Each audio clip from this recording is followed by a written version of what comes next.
带路来向前河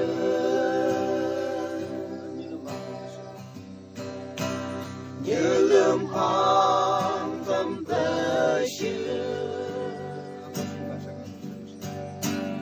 ở tàu sương cả sáng ngang lơ thương si,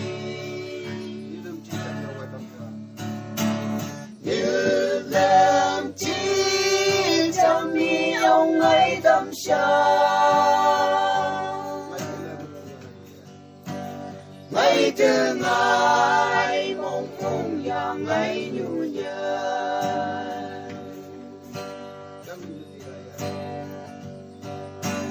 gắng lên lên đi đại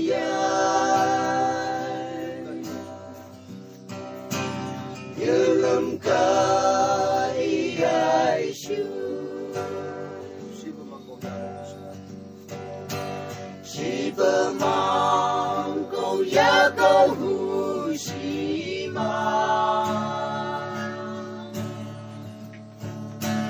như làm chính như đi xưa lấy tay cho. Đừng nghĩ bữa sau ngày nỡ bị hồ, như lầm nước những chân mai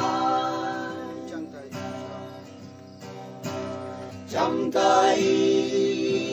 bữa sau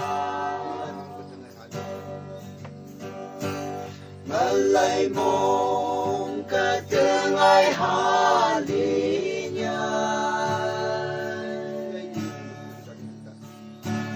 mày là nhớ nghĩ bước phiêu sang nhân ta mày cảm hàn lâm phơ vòng lòng từ kia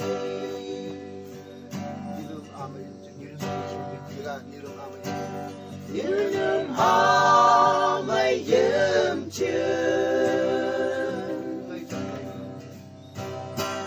mây trong gai hư ong kia nhà hi nhô ngân mơ trong tay bờ chi như lâm nâng chi đi xưa lấy tay cho. Đừng nghĩ bữa sau ngày nỡ bị hồ, như lòng chi sương dơm trường mây sương tang tơ trong cây dâm chữ ngài sương tâm tan như chi mà đôi chừng ca tóc cơ bư ngày ăn vây cơ